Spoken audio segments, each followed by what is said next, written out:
ಬರೀ ಜಂಬ ಕೊಚ್ಕೊಳ್ಳೋದು, ಕತ್ಲಲ್ಲಿ ಬಂದು ಕಾಲ್ ಹಿಡಿಯೋದು, ಬೆಳಕಲ್ಲಿ ಬಂದು ಮೀಸೆ ತಿರ್ಬೋದು. ಮಮ್ಮಿ ಮಮ್ಮಿ ಅಲ್ಲಿ ನೋಡು, ಮಾಮ ಎಲ್ಲ ಕತ್ಕೇಳಿಸ್ಕೊಂಡು ತಪ್ಪಿಸ್ಕೊಂಡು ಓಡುತ್ತಾ ಇದ್ದಾನೆ. ನಾನು ಯಾಕೆ ತಪ್ಪಿಸ್ಕೊಂಡು ನೋಡೋಗ್ಲಿ? ಅವಳು ಹೇಳ್ತಿರೋದೆಲ್ಲ ಸುಳ್ಳು. ಅಂದ್ರೆ ನೀನ್ ಹೇಳಿದ್ ಸರಿನಾ? ಅದು ನೋಡ್ದ್ಯಾ ಕಳ್ಳನ್ ಮನ್ಸು ಹುಳ್ಳುಳ್ಗೆ ಅಂತ ಇದಕ್ಕೇನೆ ಹೇಳೋದು. ಹೋಗ್ಲಿ ಬಿಡೋ, ಸುಳ್ಳು ಹೇಳಿದ್ರು ಒಳ್ಳೆ ಹುಡುಗಿನೇ ಸೆಲೆಕ್ಟ್ ಮಾಡಿದ್ಯಾ. Anyhow congrats. ಆಯ್ತು, ಹುಡುಗಾಟ ಸಾಕು, ಎಲ್ಲ ಹೋಗಿ ಮಲ್ಕೊಳ್ಳಿ. Good night Sagar. ಅತ್ತೆ ಕಾಲ್ಗೆ ಎಣ್ಣೆ ಹಚ್ತೀನಿ, ಬನ್ನಿ. ಬಂದೆ.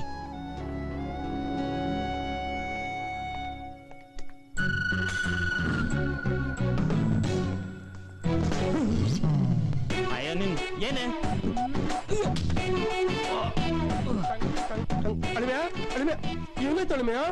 ಏನೋ ಮಾಮ, ಒಬ್ಳು ಕಣ್ಣು ಹೊಡಿತಾಳೆ, ಒಬ್ಳು ಹೊಟ್ಟೆಗೆ ಹೊಡಿತಾಳೆ.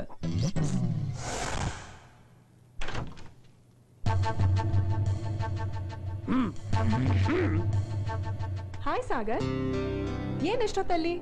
ಏನಾದ್ರೂ ಮಾತಾಡ್ಬೇಕಿತ್ತಾ? ಅಲ್ಲ, ನಿನ್ನ ಮರ್ಡರ್ ಮಾಡೋದಕ್ಕೆ. ಮಾಡಾರಾ? ನಿನ್ನೆ ನೋಡಿದ್ರೆ ಹಾ ಕಾಣಿಸಲ್ವಲ್ಲ. ಏನೇ, ನಾನ್ ನಿನ್ ಹಿಂದೆ ಮುಂದೆ ಸುತ್ತಿ ನಿನ್ ಕಾಲಿಡ್ಕೊಂಡು ನನ್ನ ಲವ್ ಮಾಡೋ ಅನ್ನ? ಯಾರೇ ನೀನು? Who the hell you? ಏನ್ ಸಾಗರ್ ಹೀಗ್ ಹೇಳ್ತಿದ್ಯಾ? ನಾನ್ ಯಾರಂತ ಗೊತ್ತಿಲ್ವಾ ನಿನ್ಗೆ? ಗೊತ್ತಾಗಕ್ ನೀನೇನ್ ಐಶ್ವರ್ಯ ರೈ, ಆಂಜಲಿನಾ ಜೋಲಿನಾ? ನಮ್ ಮನೆಗೆ ಯಾಕೆ ಬಂದೆ? ಯಾಕ್ ಸಾಗರ್ ಏನೇನೋ ಮಾತಾಡ್ತಿದ್ಯಾ? 25th ಎಂಗೇಜ್ಮೆಂಟ್ 15th ಬಂದ್ಬಿಡು ಅಂತ ನೀನೇ ತಾನೇ ಹೇಳಿದ್ದು. ಹೌದೋ ಇಲ್ವೋ? ನೀವಾದ್ರೂ ಹೇಳಿ ಚಂದ್ರು ಮಾಮ. ಹೌದೌದೌದು, ನೀನೇ ಫೋನ್ ಮಾಡಿದ್ದು, ನಾನೇ ಐ ವಿಟ್ನೆಸ್. ಲೋ ಮಾಮ, ಪಾರ್ಟಿ ಬದಲಾಯಿಸ್ತಾ ಇದ್ಯಾ? ಅವಳನ್ನ ನಂಬೇಡ, ನಾನು ಅವಳಗ್ ಫೋನ್ ಮಾಡಿಲ್ಲ. ಅಂದ್ರೆ ಇನ್ನೊಬ್ಳು ಲವರ್ ಇದ್ದಾಳ ನಿನ್ಗೆ? ಲವ್ ಗೊತ್ಬಿಡ್ತೀನಿ. ಲವರ್ ಅಂತ ಲವರ್. ನಿಜ ಹೇಳು, ಇಲ್ಲ ನನ್ ಸ್ಕೀಮ್ ಫ್ಲಾಪ್ ಆದ್ರೂ ಪರವಾಗಿಲ್ಲ, ಮನೆಯವ್ರನ್ನೆಲ್ಲ ಎಬ್ಬರಿಸಿ ನಿನ್ ಬಂಡವಾಳ ಬಯಲ್ ಮಾಡ್ಬಿಡ್ತೀನಿ.